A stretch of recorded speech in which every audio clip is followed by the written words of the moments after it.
আজ থেকে 2300 বছর পূর্বে এর নামক এক যোদ্ধা যুদ্ধক্ষেত্রে লড়াই করতে করতে মারা যায়। মৃত্যুর পর ঠিক 10 দিন পর্যন্ত তার মৃতদেহ সে যুদ্ধক্ষেত্রে পড়েছিল। অবাক করার বিষয় হলো মৃত্যুর ঠিক 10 দিন পরও তার মৃতদেহ একদম অক্ষত ছিল। তখনও তার বডিতে ডিকম্পোজিশন শুরু হয়নি। এত কিছুই নয়, অবাক কাণ্ড ঘটে তাকে দাফন করার দিন। হঠাৎ করে তিনি কফিন থেকে বের হয়ে আসেন, অর্থাৎ জীবিত হয়ে যান। এটা দেখে উপস্থিত সবাই ভয় পেয়ে যায়। কিন্তু পরবর্তী সময়ে ওই যোদ্ধাকে যখন জিজ্ঞাসা করা হয় মৃত্যুর প্রান্তে পৌঁছে তার অভিজ্ঞতা কেমন হয়েছিল, এই প্রশ্নের উত্তরে এর জানান হঠাৎ করে তিনি তার চোখের সামনে দুইটি দরজা দেখতে পান। একটি ছিল স্বর্গের দরজা, অন্যটি ছিল নরকের। তিনি আরো দেখতে পান স্বর্গের দরজার দিকে সৃষ্টিকর্তা তাকে যাওয়ার জন্য নির্দেশ করছে। এটা শুনে কাল্পনিক এবং অবিশ্বাস্য মনে করছেন, তাই না? অবাক হওয়ার কিছুই নেই। ইন্টারনেট ঘাটাঘাটি করে এমন অনেক মানুষকে খুঁজে পাবেন যারা মৃত্যুর দ্বার প্রান্তে পৌঁছে এমন অভিজ্ঞতার সম্মুখীন হয়েছিলেন। এবার চলুন জেনে নেওয়া যাক অবিশ্বাস্য এই ঘটনাগুলোকে বিজ্ঞান কিভাবে ব্যাখ্যা করে। আপনি হয়তো এমন বহুবার শুনেছেন মানুষ মৃত্যুর পূর্বে তার অতীত দেখতে শুরু করে, অর্থাৎ ফ্ল্যাশব্যাকে চলে যায়। সম্প্রতি অবিশ্বাস্য ঘটনাটি ঘটেছিল একজন কানাডিয়ান ব্যক্তির সাথে। সেই ব্যক্তিটি মৃগীতে ভুগছিল। যখন তার ব্রেন টেস্ট করা হচ্ছিল তখন হঠাৎ করে সে ব্যক্তিটির হার্ট অ্যাটাক করে, ফলে সঙ্গে সঙ্গে তার মৃত্যু হয়। যদিও সে ব্যক্তি মারা গিয়েছিল, কিন্তু কিছু সময় তার ব্রেন ওয়েভ চালিত অবস্থায় ছিল, অর্থাৎ তার ব্রেন পরীক্ষা করা হচ্ছিল। আর সেই সময়টাতে ডাক্তাররা পর্যবেক্ষণ করে মৃত ব্যক্তির ব্রেন মৃত্যুর ঠিক 30 সেকেন্ড পূর্বে এবং পরে এমন কিছু অ্যাক্টিভিটির সঙ্গে জড়িয়ে পড়ে যেটা মেমোরি রিকল, ইরিটেশন, ড্রিমিং এর সঙ্গে জড়িত ছিল। আর এটা দেখে ডাক্তাররা বুঝতে পারে সে ব্যক্তির মৃত্যুর ঠিক 30 সেকেন্ড পূর্বে তার জীবনদশায় কাটানো স্মৃতিগুলো ফ্ল্যাশব্যাকে গিয়ে আবার দেখতে শুরু করে। হয়তো ভাবছেন এতটুকু রিসার্চ করে ডাক্তাররা এমন স্টেটমেন্ট কিভাবে দিতে পারে। তো চলুন সেটাই জানা যাক।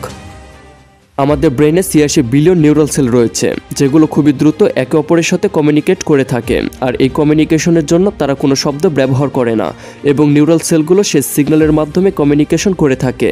আর এই সিগন্যালগুলোকে ডাক্তাররা এভাবে ওয়েভ আকৃতিতে দেখতে পায়, যেগুলো এসব মেশিন দ্বারা খুব সহজে পর্যবেক্ষণ করা যায়। এগুলো এমন এক ধরনের মেশিন যেগুলো সিঙ্গেল নিউরনের সিগন্যাল অবজার্ভ করতে পারে না, কারণ এই সিঙ্গেল নিউরনের সিগন্যাল অবজার্ভ করার মতো বড় নয়। এই মেশিন সেই সকল নিউরনের সিগন্যাল অবজার্ভ করতে পারে যেগুলোর সিগন্যাল কিছুটা বড় এবং সিগন্যাল দিতে সক্ষম। নিউরনের সংখ্যা যেহেতু অসংখ্য, তাই প্রতি মিলি সেকেন্ডে এই সিগন্যালের পরিবর্তন হয়ে থাকে। তাই ডাক্তাররা যদি এসব সিগন্যালের পারফেক্ট রেজাল্ট জানতে চায় তাহলে অনেক বেশি পরিমাণে সিগন্যাল অবজার্ভ করার মতো ইলেকট্রোডের প্রয়োজন হয়। তাই ডাক্তাররা এসব সিগন্যাল অবজার্ভ করার জন্য 270টি ইলেকট্রোডের ব্যবহার করে থাকে। আমাদের ব্রেনের ছোট ওয়েভগুলো প্রতিনিয়ত পরিবর্তন হতে থাকে, কিন্তু বড় বড় নিউরনের ওয়েভগুলো সবসময় পরিবর্তন হয় না। আর সেই সকল ওয়েভগুলো পরীক্ষা করে জানা যায় মানুষ কি কল্পনা করছে। আমাদের ব্রেনে মোট 5 ধরনের ওয়েভ সবথেকে গুরুত্বপূর্ণ কাজ করে। এই 5 ধরনের ওয়েভেরই আলাদা আলাদা ফ্রিকোয়েন্সি এবং অ্যামপ্লিটিউড থাকে।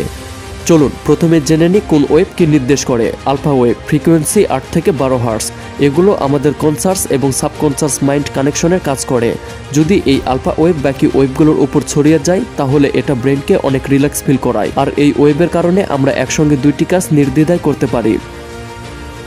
বিটা ওয়েভ, এই ওয়েভের ফ্রিকোয়েন্সি 14 হার্টজের বেশি থাকে। আমরা যখন জেগে থাকি তখন এই ওয়েভগুলো সবথেকে বেশি অ্যাক্টিভ থাকে। এটা সলভিং স্কিল, জাজমেন্ট এবং ডিসিশন মেকিং ঘটনাগুলোর সঙ্গে যুক্ত থাকে।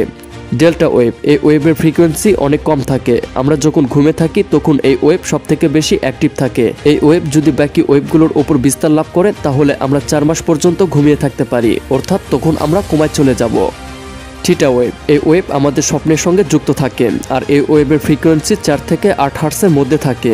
এগুলো আমাদের ঘুমের সময় সবথেকে বেশি অ্যাক্টিভ থাকে। যদি কোনো সময় এই ওয়েভ আমাদের জেগে থাকা অবস্থায় অ্যাক্টিভ হয়ে যায় তাহলে আমরা কোনো কিছুতে মনোযোগ দিতে পারবো না। গামা ওয়েভ, এই ওয়েভের ফ্রিকোয়েন্সি থাকে 30 থেকে 44 হার্টজের মধ্যে। এটা এমন এক ধরনের ওয়েভ যেটা আমাদের ব্রেনের সবকিছুর সঙ্গে যুক্ত থাকে।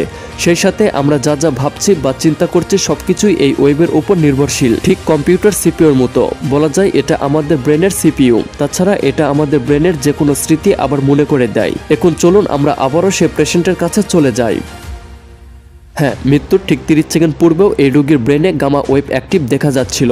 আর রিপোর্ট কার্ডে গামা ওয়েভের অ্যাক্টিভিটি সবথেকে বেশি দেখতে পাওয়া যায়। আর ডক্টররা এ থেকে সিদ্ধান্ত নেয় মৃত্যুর পূর্বে যেহেতু এই রোগীর অন্য কোনো ওয়েভের পরিবর্তে গামা ওয়েভ সবথেকে বেশি অ্যাক্টিভ ছিল, তার অর্থ হলো এই ব্যক্তি হঠাৎ করে পূর্বের স্মৃতিগুলো দেখতে শুরু করে। ঠিক ভিডিও রিভার্সের মতো বর্তমান স্মৃতি থেকে পেছনের দিকে যেতে থাকে যতক্ষণ না শেষ হয়। যদিও এই রিপোর্টটি অনেক গবেষক মেনে নিতে পারেনি। হয়তো তাদের জায়গা থেকে তারাও ঠিক হতে পারে, কারণ এই বিষয়ে এখনো এখনও যথেষ্ট রিসার্চ হয়নি। তাই বর্তমান সময়ে মৃত্যুর দ্বারপ্রান্তে পৌঁছানো মানুষগুলোকে নিয়ে অনেক গবেষণা করা হচ্ছে, কিন্তু কখন কে মারা যাবে তা তো আর ডাক্তাররা জানে না। তাই অনেক সময় রিসার্চ করতে থাকা অবস্থায় রিসার্চ বন্ধ করে দেওয়া হয়, আর এই রিসার্চ অনেক ধীর গতিতে এগোচ্ছে।